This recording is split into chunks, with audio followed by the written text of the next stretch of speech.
The forest had been silent for too long. Not the peaceful silence of nature, but the heavy, suffocating kind that settles after something terrible has already happened. The kind that presses against your ears until even the sound of your own breathing feels too loud. Private Daniel Hale had learned to fear that kind of silence. For 3 days he had been walking alone through the wilderness, beyond the burned villages and shattered roads of the borderlands. His unit had been scattered during an ambush in the mountains, and the war that had once felt distant and organized had suddenly turned into something chaotic and deeply personal. Now it was just him. Him, the trees, the cold wind, and the constant feeling that something was watching from somewhere he couldn't see. His boots were soaked from crossing a narrow creek that twisted like a silver ribbon through the forest. The water was icy, numbing his ankles through the torn leather. Every step sent sharp pain through his legs, but he kept moving. Soldiers who stopped moving rarely survived. Daniel had long since run out of food. His canteen held only a few mouthfuls of water, but he still had his rifle, and more importantly, he still had the stubborn refusal to die quietly in a forgotten forest. The sky above the trees glowed faintly with the fading colors of sunset. Orange bled into purple behind the branches, casting long shadows that stretched across the water. That was when he heard it. A voice. Soft. Broken. Just kill me fast. Daniel froze. At first, he thought it might be the wind pushing through the branches. The forest had a way of making strange sounds, especially when exhaustion blurred the line between reality and imagination. But then the voice came again. We both know. I'm not walking out of here. This time it was unmistakably human. Daniel slowly raised his rifle, scanning the trees ahead. His heartbeat thudded heavily in his ears. Every instinct drilled into him during training screamed that this could be a trap. But something about the voice didn't sound like a trap. It sounded like someone who had already lost hope. He moved carefully along the creek, each step slow and deliberate. The water splashed quietly around his boots as he approached. A cluster of boulders near the bend of the stream. And then he saw her. A young woman sat slumped against one of the rocks, half in the water, half on the muddy shore. Her dress was torn and soaked, clinging to her skin. Dark streaks of dried blood marked her arms and legs. One side of her face was bruised, and strands of dark hair clung to her pale cheeks. She looked up when she heard his footsteps. For a moment, neither of them spoke. Daniel noticed the way her eyes studied him, not with fear, but with a strange mixture of exhaustion and quiet acceptance, like someone who had already decided their fate. You took your time, she whispered. Daniel lowered his rifle slightly. You're not exactly easy to spot, he said cautiously. She let out a weak laugh that quickly turned into a cough. Trust me, she said. If you'd seen the rest of me, you'd have spotted me sooner. Daniel approached slowly until he was kneeling beside her. Up close, the injuries looked worse. Cuts along her arms, bruises across her shoulder.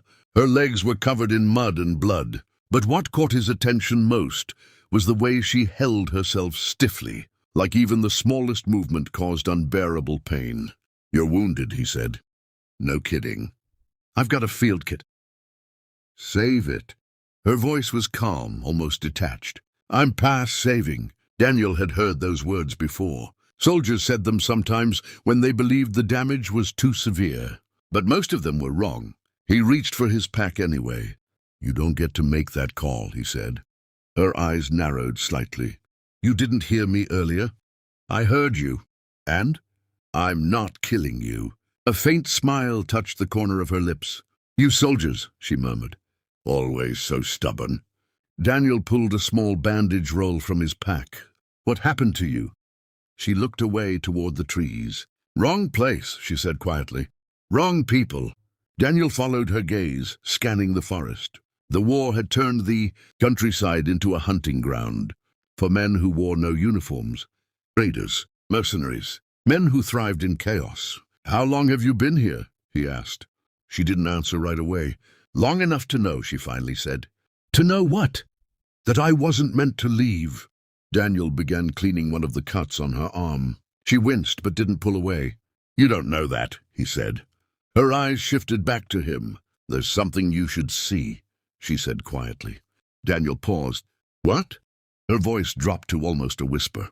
They marked me. He frowned. Marked? She hesitated. Then slowly, painfully, she lifted the torn edge of her skirt just enough to reveal the upper part of her thigh. Daniel leaned closer.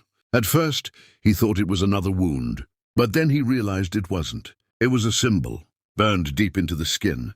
A brand, old enough to have begun healing, but still raw enough to look cruel and deliberate. Daniel felt a cold weight settle in his stomach. He had seen marks like that before. Not from soldiers, from people who treated human beings like property. The woman watched his reaction carefully. Now you understand, she said quietly. Daniel didn't answer immediately. Instead, he studied the mark again, his jaw tightening. This wasn't random, he finally said. No, someone wanted you found. Her eyes darkened. Exactly. Daniel leaned back slowly. The forest suddenly felt even quieter than before. Somewhere far away, a crow called into the fading light. The woman's voice broke the silence. Still think I'm worth saving? Daniel looked at her.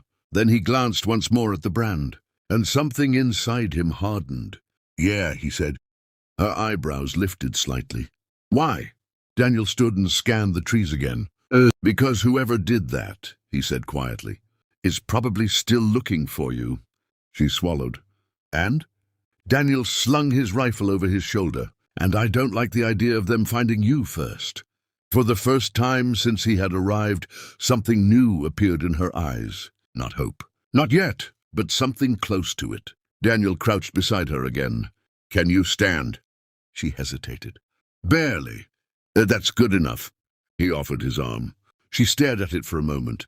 Then slowly she took it. As Daniel helped her to her feet, neither of them noticed the movement deep within the trees. But somewhere beyond the creek, someone had already seen them, and the hunt had just begun.